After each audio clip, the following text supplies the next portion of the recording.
Tala flaval fapoponga mo tala fau mai le si ufonga le lang mo le nei tai au lua se fululua o lai lua fe lua ono. Pe amal to lua fe fit se lau tanga ta fai ngal wenga le embi, pole mtanga wenga o pisi nisi fafutunga o mai fau ngal wenga, e fai ala la tau tite e ile tai au nei, na fa lia le asosia tanga ta fai ngal wenga le malo pole pisa a. Sa fai a fa atala noanga mole silia, mali se fulua fe o tanga ta fai ngal wenga. E au fiai ila tau e ngā lulua i le empi, matanga luenga mta opole loto i fale pui pui, male matanga luenga o anga fisotai, na ta wale fai lautusi o le asosi, Fleur Fitzsimons, o lo fia ngai tanga ta fai ngā luenga umaia, mani ofo o tutongi, e matua mawala loifo, na ilo le tau o le soifuanga, na ta wale uni, e pito to te le tanga ta fai ngā luenga mai le ofisa whemalanga inga, o le to telefoi o e to samalta I fitu se fulu afeta la to tongi I le tausanga pe ona ta waieli poti ale Radio New Zealand.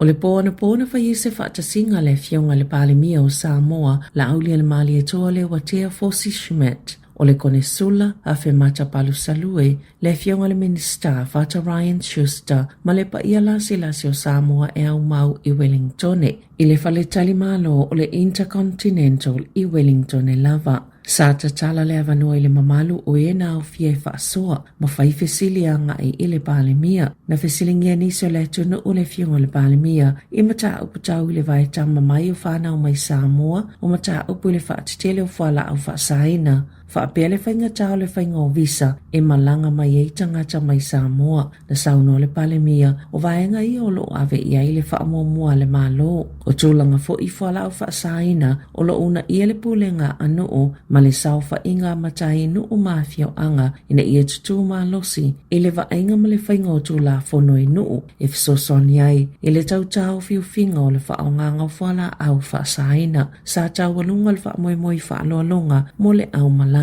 O le aso fo ia na fina felo ia tuai le palemia o Samoa I le palemia o New Zealand ia tu I sinave maulu muto otua Christopher Luxon maua fo I le avano e felo ia tuai I le komisina mawalunga o Samoa I New Zealand le fionga af masanga fa amatala to le afoa malana au fai ngā luenga o le tai o nei o lo fai malanga tuai Plenem e felo ai tangata malanga mai I ngā luenga fa avai taimi o lo o au mau I le avaenga o le atunu o New Zealand.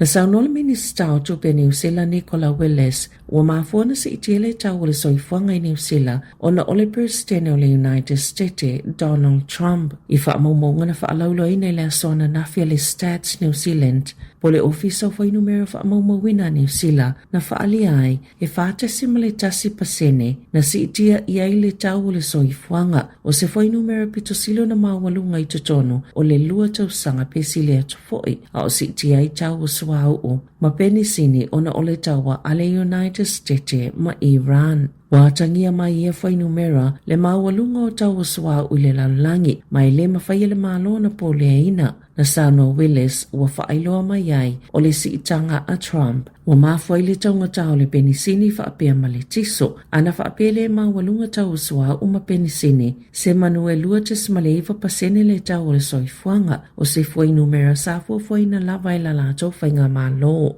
Peitai Elena o penisini e alua I ilunga le tau le soifuanga. E se fululua pasene ma le iwa pasene na si itia mawalunga I tau e le tise le tau sanga na Sauno Willis sa iyo ele malo ina ia tele le ele tise e mawhai o na ngausi mai le malo si anga whaafawina mai mawhai o na pa ua I tau e tutonge a inga I le lumanai.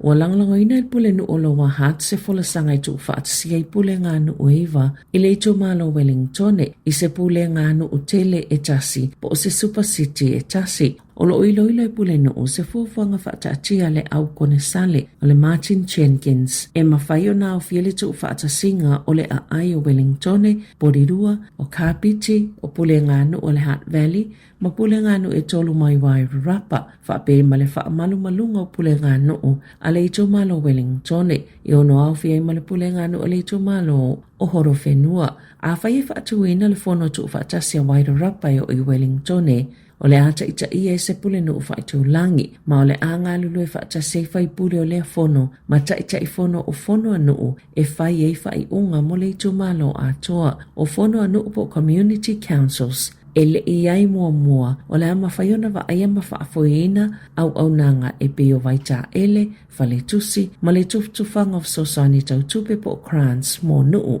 O le whaamoemoenga au tū, ia mawhaia tangata na palo ta sao mo whaipule o fono ta itasi e 5 o fono a nuu communities ina ia te le atu le avanoa mo se leo o nuu I whaiunga e a awhia I o lātou pita nuu. Na whaalia pule nu o lawa hat whawono Ken Laban I lunga o le Morning Report o le fola sanga le Martin Jenkins o se fuafuanga lele tele.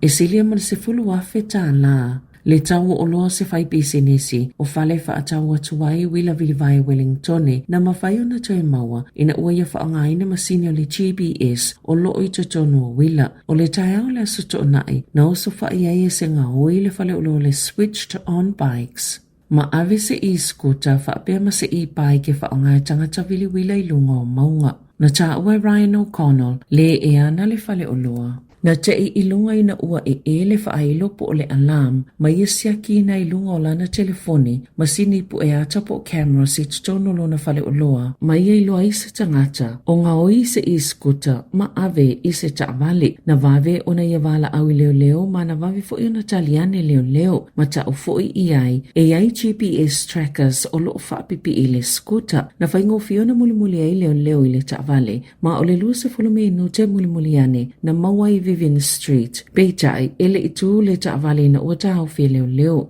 Na whaongai nei leo whao ai e tāo fie le taawale I tawhatafo le Basin Reserve. Ma loka ina I se tau lele e tolu 5 tau sanga le matua. Na toi whaafo I leo I le whai pisinisi, lana e-scooter ma le e-bike. Na tāue o Connolly lunga le Radio New Zealand. Ua whaailoa mai eile lelei o lana polo kalame le whaonga mo le puipuinga ma le saunga le mu o lana whale o loa. E tūla I le ngā oi luma le whaamsinonga whaitu malo Wellingtone. I le aso se fulu au kuso e tali I ona mōlianga. Na whaato e sele matanga luenga wa onga, ona o se whaale tono I polo kalame whaate kono losi le whaiei reporti e tā uole smart. Ona na se seo na whailoi whaamatalanga po o whaamaumongo tamaitea onga e to olua se lau fitu se fuluono. Na saunoa Jeff Short, le sui whailau tusio au onanga moa onga na maua le whaafita haule na ua whailo ato le matanga luenga nisi na tau mawhaie o I tutono whaamatalanga ma o se tūlanga ele I mawhauwhauwina na vave ona tapele polo kalame e whaanga solo le suenga wa umana toi sui ma toi a mata le polo kalame o loo whaongaina mo le whaatinonga o le poti na saunoa Short o lātou tali tonu ua mai o na fol whaafitauli mai le toi tupu na ta uale One News o a onga iana afia e Hawke's Bay o mai a fo iana whaafsota I le matanga luenga a onga I fitu na afia ma fesosani fo ia onga le whaafsota ingo mātua matangata o wa aia whanau na afia ai na whaamatala Short e whaapea o le whaafitauli na mafua o na onisi o tangata e whaongaina le polkalame sa whaao ngā awala e whaiei whaataita inga po le trial lock-in. Ina ia o ai tutonu o ia whaamatalanga ai le o a lātou whainga e masani ai mo le vaenga oa onga. I ta alonga, o loo whaawau peona tau mawhai Ryan Fox e ta lia malama I lona malo mata ina le o suia I lona ulanga peona ia I le ta amilusanga tele o le tanga polo a Beretania. O lona siampini le ta amilusanga I le asonga fua o to alua ia te ia tangata New Zealand o siampini le ta amilusanga peona malo I Sir Bob Charles I le tau sanga tasi iwa ono tolu. Ai o to awhaia te ia tangata New Zealand o malo I ni ta amilusanga titele I le lalolangi I le ta'alonga ta Apollo e au fiei ma Michael Campbell whapea Dame Lydia Cole. O le siampini o Fox I le ta'amilusanga o si itielo na tūlanga mai le 5 se fuluono I le numera 2 se fululua I le vaenga o I le ta'alonga ta Apollo I le lalolangi. Na maua e Fox le 5 te sima le 5 miliona ta la I lona malo I le British Open I le asonga fua. Tala fau ia malisi ufonga le lau moa mo le nei tai au.